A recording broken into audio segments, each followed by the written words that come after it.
Hello, how's it going? And we're back. It's been a minute, but I come to you with a brand new deck tech for something that is not quite EDH. It's not EDH at all.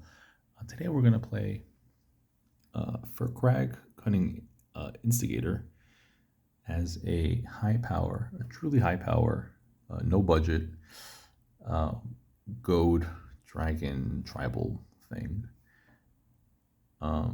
So it's not CDH, absolutely not. No way, no how. There's 0 reserve lists in this deck, and there are no real win conditions. But we do have our fast mana. We do try to have try to make our plays more as optimal and streamlined as possible, so that our deck seems a little bit more coherent when we play it in real life. With all that said, I do believe if you take this exact build and buy it as cheapest rarity possible, the deck comes out to about $2,000, which is asking a lot. But there are a lot of cards in this deck that are, for the most part, blue and red staples. So I can't really cry about price of staples because they go in every deck. With all that said, let's get into this. Now, it's very easy to go on a website like cedhrec.com and just throwing every single card in the deck that has a lot of text Goad, but then things become a little bit messy. So what we want to do in this deck, since dragons are very highly costed, we want to try to find the most efficient dragons, but dragons that do something. So I know you could say like, oh, dude, no Terror of the Peaks. That's my pet card. Oh no, the in that D&D cycle with the dragons, the blue one that draws like a lot of cards, he's not in the deck. He's like an 8 or like 9 drop or something. So things like that are not in this deck. It's not every single dragon card, and it's not every single Goad card. We're primarily trying to spam treasure to help us pay for the cost of dragons, and then try to just get in with dragons and protect the Firkraag. So we incidentally Goad, I guess. Firkraag could get really out of control. It is for three, and is it? You get a 3/3 flyer with haste. Now, whenever one or more dragons you control attack an opponent, you goad a target that player controls, target creature that player controls. So, dragons are pretty much like super evasive. They're big. They usually fly or have trample. So you have, for the most part, dragons are flammable with big attack and power attached to them. And then Firkraag, what makes him get out of control is his second ability. Whenever a creature deals combat damage to one of your opponents, if that creature had to attack this combat, then put a 1/1 counter on Firkraag, and you draw a card. So, when your opponents or creatures are all goaded up and they get in, then Firkraag gets really big, for no real reason, and that's great. That's what drew me to Firkraag as a Goad commander. Why Goad for high power? I don't know. I to be honest with you, I don't know how to play casually or high power. My brain just can't comprehend. From the few times I have tried to play against like casual pods, they kind of just sit there and do nothing when they're on their phone for these 4.5 hour games, and so Goad really puts pressure on them to play the game. Also, Goad decks have this reputation of being the best second place deck, but when you're running like these big ass dragons, like there is no second place. If you're in the 1v1, you're definitely going to put that opponent on a clock. So with all that said, let's get straight into the deck. We'll go over our dragon lineup. So we have a Vengeful Ancestor, which flies, 3/4 body for 4 CMC. And when it ETBs or attacks, you go to target creature. So it's kind of like Firkraag, in the sense that you're just goading things. So with Firkraag out and Vengeful getting in, that's 2 additional creatures that will get goaded, which is great news for Firkraag. And then when the goaded creature attacks, it deals 1 damage, whatever, that's flavor text. So it's a low-costed dragon, so definitely makes a cut, and it's on theme for this deck. Dragons and Goad. We have Bonehorde Dracosaur for 3 red, which is a dinosaur dragon. It has flying and first strike on a 5/5 body. At the beginning of upkeep, exile the top 2 cards of your library. You may play them this turn. If you exile the lands card this way, create a 3/1 dinosaur. That sucks. I wish it was a dragon. If you exile the non-land card this way, create a treasure token. And so it's kind of like a Dark Confidant on crack in a weird way, right? Playing cards that are exiled was that impulsive draws. So Bonehorde Dracosaur, I think, would get a lot of value. And again, it's relatively cheaply costed, so it makes the cut for me. Shivan Devastator, X in a red, flying haste. When it ETBs, it enters with X +1/+1 counters on it. So for 2 CMC, you're going to get that cheaply costed dragon to combine with a Firkraag and get more goad triggers. Maybe we're going too fast for our opponents in these high power pods.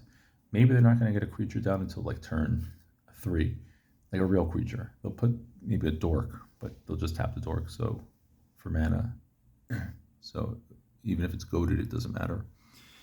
So Shivan Devastator for its mana cost works for me.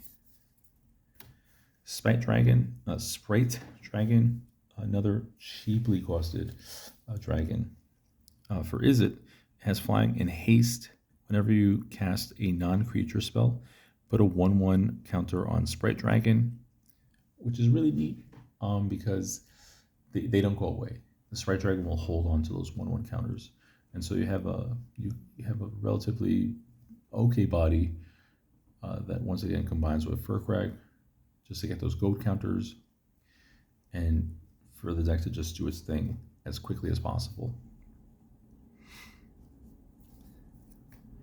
We have Gadrak, the Crown Scourge, for 2 in a red, and this legendary dragon flies and with a 5/4 body.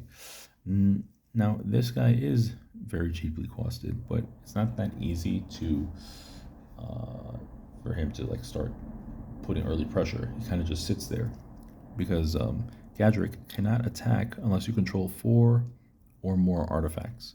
I usually have the rocks. I'm trying to get treasures online, but if he comes out too early, he's kind of just a wall.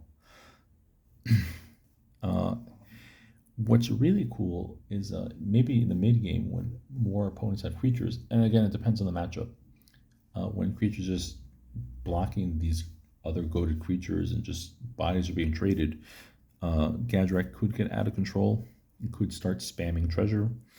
At the beginning of your end step, create a treasure token for each non-token creature that died this turn. So he makes a cut for me. Let's look at these other treasure spamming dragons. Of course, you have Goldspan Dragon for 3 red. I don't think this card really needs to be talked about. It's a flying haste 4/4 body. When it attacks or becomes a target of a spell, you create a treasure token. Also, treasures you control have a tap, sacrifice this artifact, add 2 mana of any one color.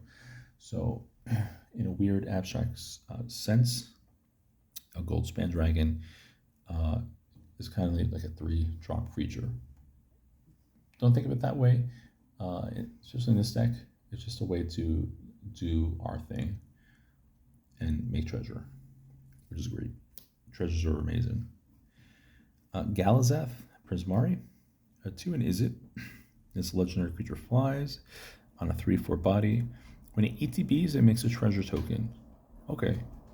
But it has like a really bad Urza ability where artifacts you control have tap, add 1 mana of any color, spend this mana only to cast instant or sorcery spells, which is really cool.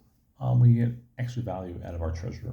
So we just kind of hoard our treasures, maybe sack them for other things that we'll see in a moment.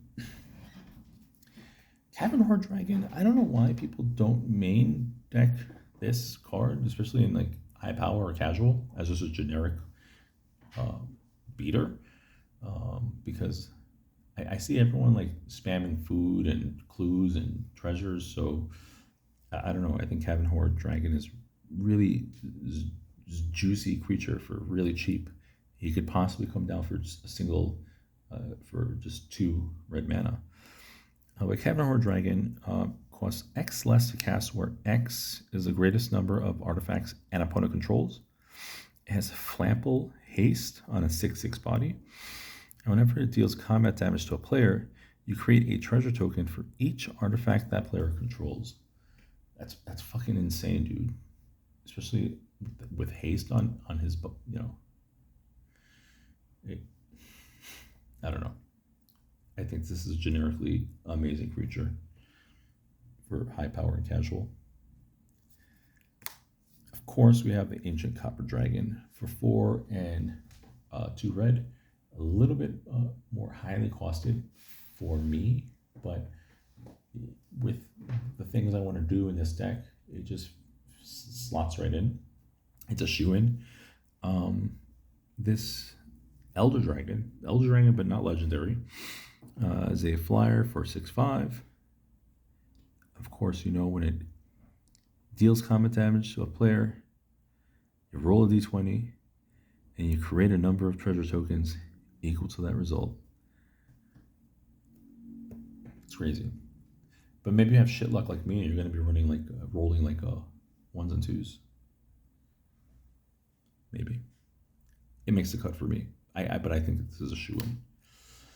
Hellkite Dragon. I know I said I don't have any like active win cons, but Hellkite Tyrant is like a passive win con. Like you can't get mad at somebody wins with a Hellkite Tyrant, right? Like right. So for 4 red, this dragon has Flample on a 6/5 body. Whenever Hellkite deals combat damage to a player, gain control of all artifacts that player controls. That's crazy. At the beginning of your upkeep, if you control 20 or more artifacts, you win the game.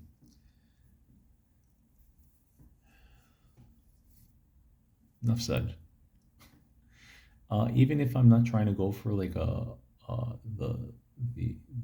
win condition on Hellkite, I would probably just still slam him down to get those Firkraag triggers. And that's the story. Niv Mizzet Peru. I don't know how I feel about Niv Mizzet. I know that I'm spamming treasure, and I know that people like Niv Mizzet as a commander in like CEDH. I think he's outclassed by like Malcolm Red. But I don't know. I'm going to keep an eye on Niv Mizzet to see how it performs, how cloggy it is in my hand. The casting cost is just too crazy. It's just, I don't like it. We're not doing Curiosity enchantments, auras in this deck. So, you know, no win cons. It's just a base kit. You know, it's just a solo queued Niv Mizzet. We're not doing the whole engine around Niv. We're just getting Dragon Goad value. Niv cannot be countered. It is a flying body as flies on a 5/5 body. And we all know, whenever you draw a card, Niv deals 1 damage to any target. Whenever a player casts an instant or sorcery, I made your card, which is cool, of course. Niv can start pinging those fucking dorks that don't want to attack. Okay. Orcish does this way more efficiently, but we're not in black. We're not in a CDH. But the triple casting cost is just, ugh. I'll keep an eye on how Niv performs. We'll see how it goes. Roaming Throne. Roaming Throne is amazing in this deck.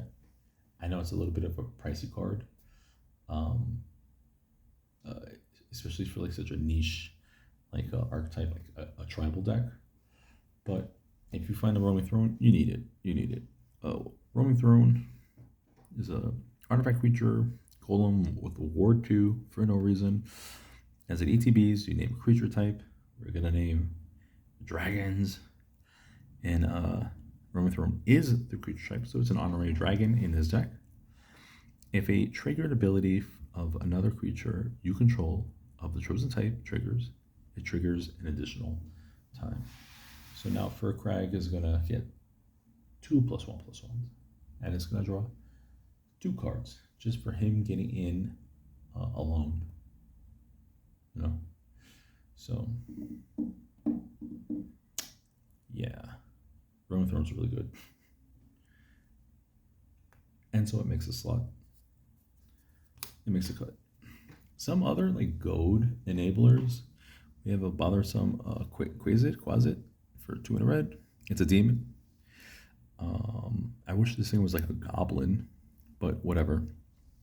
It's a demon with menace. So 3/2. Don't be afraid to just attack with this thing. Get it. You gotta chip in as much damage as you can. Goaded creatures you control cannot block. And whenever you cast a non-creature spell, goad target creature as an opponent controls. So if I'm doing like spell slinger things, casting like a spot removal, and spot removal goes one way and the goad trigger goes another way, and that's cool. It's a body for 3 CMC, so it makes a slot. It makes a cut. Now I'm not going all in on these goad enablers. Like after playtesting this deck again and again and again, I know Spectacular Showdown is very chaotic card, but this casting cost is just a little bit too much. It's a pricky card in my hand, so I'm not too high on it. And Disrupt Decorum, it's cute. It's like a weird wrath. That's not a wrath, right? It's like a wrath burn spell. Again, yeah, I know it does the thing in the deck, but I just rather have other goad enablers. Like I said, you don't have to have every single card on EDH rec that says goad on it, right? every card on Scryfall that says goad, you jam in this deck. No. Koma Inu, battle armor. Again, relatively cheaply costed creature. This equipment dog has menace. It's a 2/2 body. Equipped creature gets a +2/+2 and also has menace. So whenever Koma Inu or equipped creature deal combat damage to a player, you goad each creature that player controls, and then it reconfigure equip for. Yeah, that's a pretty strong card. Suddenly now with Inu getting in, I'm just casting Disrupt Decorum again and again. No, that's all creatures. But you understand what I'm saying. Menace is nice because you're almost guaranteed to get in, kind of. Good card. You equip it to a flying dragon, and boom, suddenly it's a wrap for that one opponent. They're not going to have jack shit on their side of the field. Grenzo, Havoc Razor, red. Yeah. I like taking Grenzo in Najila because those warriors is cause a lot of chaos. So Grenzo. Whenever creature you control deals combat damage to a player, choose one. Goad, target creature that player controls. Exile, top card of that player's library. Until the end of the turn, you may cast that card. You may spend mana as though it's mana of any color to cast it. Good card. I think it's a really good Goad enabler. And I think it's a cute tech card for these strategies, these go-wide strategies. War's Toll. I didn't know how I felt about this card, but it's too brutal. Yeah, I didn't know how I felt about it because during test playing, there was just one time. I like the 100 games I played, tested before I brought this out in real life. There was like one match that was really impactful. I think I dropped like an early War's Toll and didn't really land a meaningful creature until like turn 5 or something. So like War's Toll came in super early, and I was like, oh, well, everyone's just gonna attack me then. And so I was like, oh, I don't like War's Toll. So that's a thing. But I think War's Toll is strong. It's really 2-card, and it fits perfectly in a deck like this. Maybe you just keep one dragon held back to just be a wall and soak up a lot of damage if anyone sends anything your way. All right, those are all the dragons. Let's go into some of these other generic creatures. We have a little bit of a goblin package here. So we have the Goblin Matron to just tutor up a goblin. We have Blank Goblin, and I will show you the optimal Blank Goblin sticker deck because there's about a 70% chance that Blank Goblin's going to be like a Seething Song. This deck is very, very high on red, and so Mind Goblin just fits right in, slams on the board, makes 5-6 red mana, and then you just drop another dragon. Bing, boom, bam, just like that. Dockside Extortionist, and we saw earlier Grenzo. We have a couple of dwarfs in here. So if you follow the link on Moxfield, there are already adjustments that were made to this deck. I just don't have the cards in real life. They're still in the mail. But there's like a blue Dungeons and Dragons dragon that I think it costs 5, and like it gets in and draws a card. And like if you have less than 3 cards in your hand or something, you just draw a bunch of cards. And in a deck like this, you could just spam permanents, so you could have like a low hand count and just replenish it. So, and then Gimli, the glittering cave or something like that, is also another dwarf that's in this deck. So there are a couple of dwarves in this deck. We have Magda, who, if you have enough treasure, you're gonna like special summon a dragon, special summon an artifact. It depends on what's going on. There are no win cons in this deck, so I'm not gonna go for like a Maskwood Nexus and do something crazy. Usually I might. Oh, how fast is this? It's not sorcery speed, so maybe at the end of that opponent's turn, I'll just like, and I have the right the win con present. I might just special summon like the Hellkite Tyrant or something like that. That's something that exists. You have the new Magda, which is weird. Let's read her. They nerfed the shit out of Magda. That's pretty much what's going on here. And so whenever you commit a crime, create a tapped treasure token. This ability triggers only once each turn. That's dog shit. But goading is like a trigger. I think goading is a crime. So that's nice. And then you sacrifice 3 treasure to spam a 4/4 red scorpion dragon with flying and haste. That's kind of nice. So, she has enough utility to make the cut in this deck. And she's a dwarf that triggers OG Magda.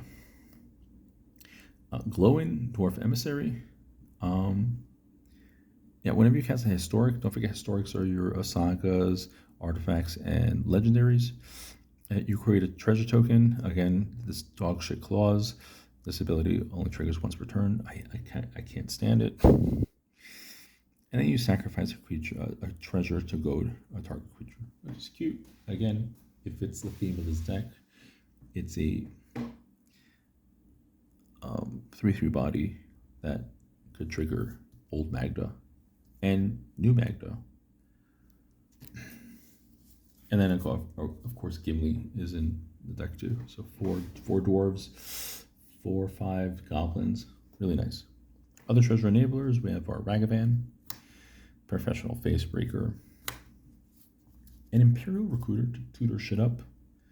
Nothing in particular, just to make the deck feel like it's moving along, right? It's a little bit of a stale, stagnant feeling where you're not doing anything for like your turn 2, turn 3. So Imperial Recruiter, helps enable that. Or you could just get the Imperial Recruiter and just like get the fucking Dockside to your hand like immediately.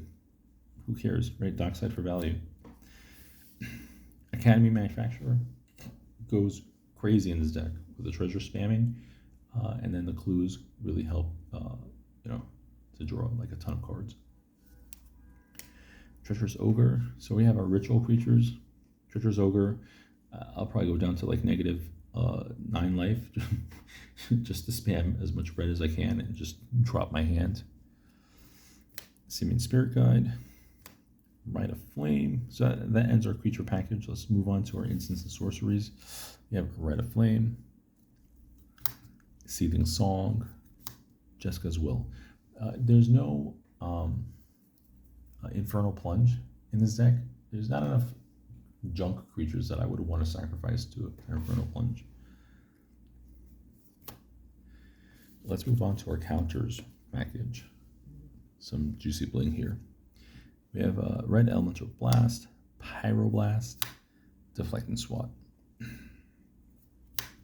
Misdirection, Dispel, An Offer You Can't Refuse, Swan Song, Flusterstorm, Delay, Mana Drain,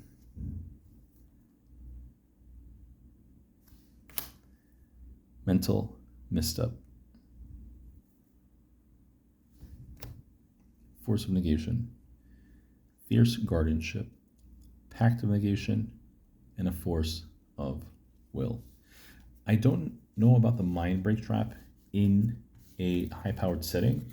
I don't think I'm going to have the opponent going ham, so Mind Break Trap is another card I will keep my eye on its performance. Some spot removal, we have Pongify, Rapid Hybridization, Resculpt, and then we have some board wipes. We have March of Swirling Mist, very versatile card. Mists of Lorien.